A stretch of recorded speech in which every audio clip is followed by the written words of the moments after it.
안녕하세요. 미술사 공부하는 최열입니다. 반갑습니다. 오늘 제주도의 추사관, 제가 늘 구경꾼으로 왔던 곳인데 오늘 처음으로 추사관에서 이제 제 말로 제 이야기를, 추사 선생에 관한 이야기를 할 수 있는 날이네요, 오늘이. 반갑습니다. 오늘은 두 가지쯤 이야기를 하고 싶어요. 하나는 추사 선생이 이제 제주도 유배를 오셔서 그 이후에 자신의 예술 세계를 성취를 했어요.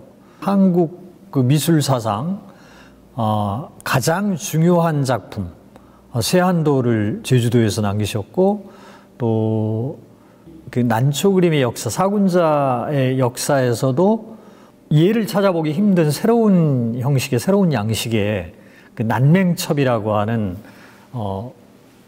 난초 그림 화첩을 여기서 그리셨어요. 그래서 제주도에서 개화하고 시작한 그 추사의 예술을 제주하고 연결해서 이야기를 한 덩어리 할 거고요. 그다음에 오늘 그 강의 주제인 한국미술사 속의 추사 김정희의 그 위상, 한국미술사에서의 김정희 위상 이야기를 이제 좀 종합적으로 이렇게 두 가지를 하도록 하겠습니다. 일단 제주도에 유배를 오셨는데 그 생애를 말로 짧게 좀 하면 좋을 것 같아요. 김정희 선생은 1786년에 태어나셔서 1856년에 돌아가셨으니까 71살을 사셨어요. 크게 보면 생애가 좀 이렇게 우리가 기구하다만 알죠. 근데 전체적으로 그 구성이 이렇게 이런 것들은 잘 몰라요. 그 얘기를 하자면, 숫자로 하자면, 먼저 서울에서 약 한 40년을 사셨어요. 일단 태어나셔서 45살 때까지 물론 그 뒤에도 사셨는데 이제 처음으로 큰일을 겪습니다. 45살 때 아버지가 고금도로 유배를 가세요. 재밌는 게 고금도라고 해서 여기 남해안이에요. 그러니까 제주도에서 이제 바라보면 좀 북쪽에 남해안가인데 그 고금도라고 하는 섬에서 위리안치의 유배형을 당해요. 그러니까 유배의 형태는 되게 다양하게 여러 가지예요. 행정구역 전체에서 자유롭게 이동할 수 있는 자유가 주어진다거나, 거기에서부터 위리안치가 가장 나쁜 이제 죄인으로서는 굉장히 가장 힘든, 그러니까 딱 가시나무 울타리 쳐준 그 안에서 밖으로 나가지 못해요. 특별한 허가가 없는 한. 이런 유배. 아버지가 그랬어요, 고금도에서. 그러니까 아버지가 그런 엄혹한 형을 당하니까 이 큰아들인 김정희가 고금도로 수행을 해서 따라가요. 물론 이제 아버님은 1년 반 정도 사시다가 풀렸지만 다음에 그게 이제 복권이 되고 다시 벼슬로 나가시는 과정이 있는데 그게 4년 6개월이 걸려요. 그러니까 무슨 얘기냐니까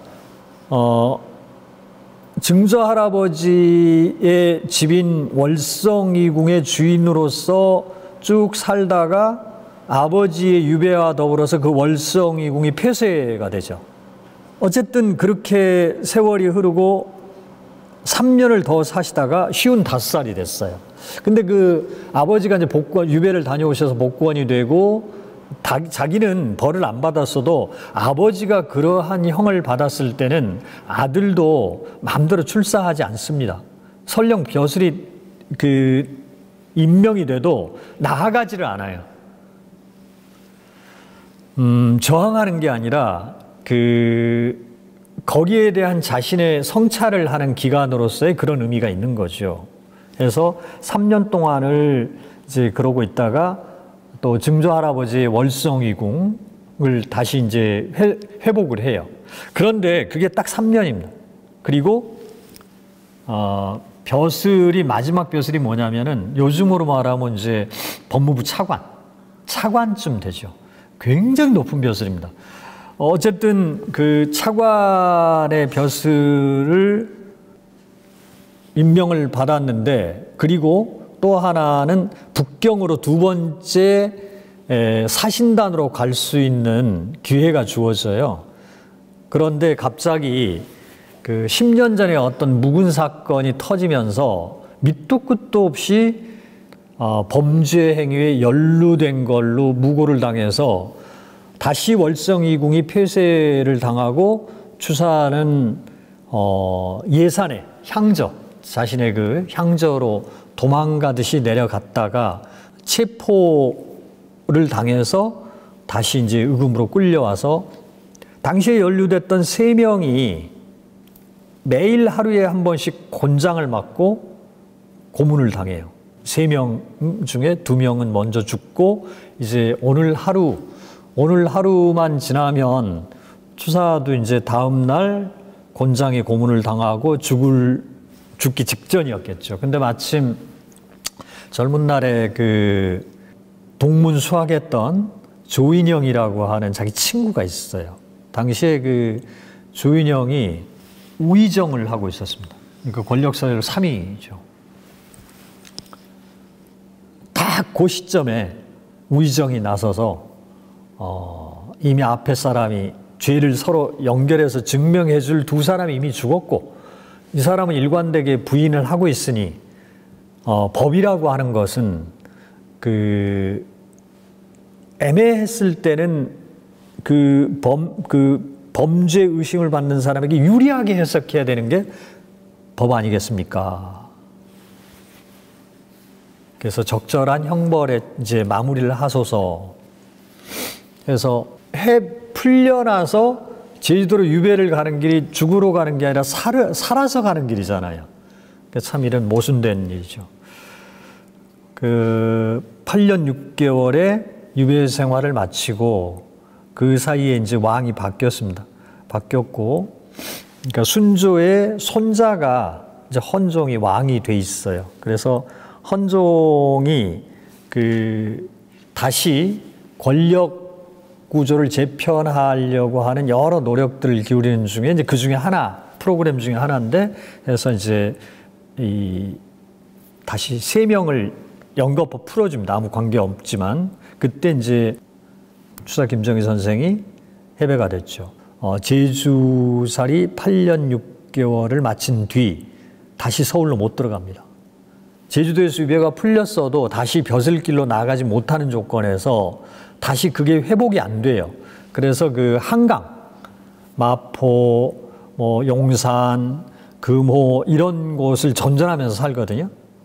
그러니까 강상 시절이라고 그러죠. 그게 그 2년 정도 그렇게 하다가 또다시 유배를 갑니다. 이제는 심각해졌어요. 뭐냐면 이제 이번에는 자기 혼자지만 이번에는 자기 동생들이 2명인데 동생들도 다 벼슬 나가서 이제 집안을 꾸려 나가는데 이 동생들도 이번 사건에 다 연루가 돼요. 그래서 동생들은 향리에 추방하는 형벌을 당해요. 그래서 향리에 추방되는 게 어딘가 했더니 과천입니다. 과천. 왜냐하면 과천에 아버지의 그 묘소가 있거든요. 선산이 있는 거죠. 그래서 동생들은 과천으로 추방을 당하고 추사 김정희는 그 북청으로 유배를 가셔서 1년, 그리고 그 대원군하고 이제 그 사이에 친교를 맺어요. 영의정 권돈인과 그 인연으로. 그래서 나라에서 해배 소식을 공식적으로 알려주기 전에 대원군이 사람을 보내서 너 해배됐다라는 소식을 대원군으로부터 들어요. 그러니까 참 또 그러니까 불행 중에 계속 이렇게 조금씩의 그 어떤 행운들이 이어져 있는데 그러다가 이제 67살에 8월 달에 해배가 돼서 10월 달에 이제 과천에 본가. 이제 과천이 자기 본가가 돼 버렸죠. 뭐. 그래서 이제 한양 사람이 아니라 이제 경기도 사람이 돼 버린 시골 사람이 돼 버린 거죠. 그래서 거기에서 4년을 이렇게 홀로 그렇게 사시다가 71살에 이제 돌아가셔요. 그러니까 이분의 생애를 정리를 하자면 처음에 45년의 서울살이, 그리고 월성이궁이라고 하는 그 왕의 말하면 혈족으로서의 그 척족으로서의 삶, 그러다가 55살 때부터 64살 때까지 제주살이 10년. 대개 그 학자나 예술가들이 그 숙성된 정도에 따르면 50대가 됐을 때 절정의 기량을 발휘를 하는 사람들이 상당히 많더라, 이런 이야기입니다. 추사가 그랬습니다. 그래서 55살에서 64살까지니까 60살 전후 시기에 우리 한국 미술사에 다시 없을 위대한 추사체와 그 세한도, 난맹첩, 이 세 가지를 여기에서 남기시는 거예요. 그리고 다시 서울로 가지 못하고 한강, 마포, 용산 근처 강변을 떠도는 나그네의 삶을 살다가 다시 북청 유배 갔다 와서 완전히 서울에서 떠나죠.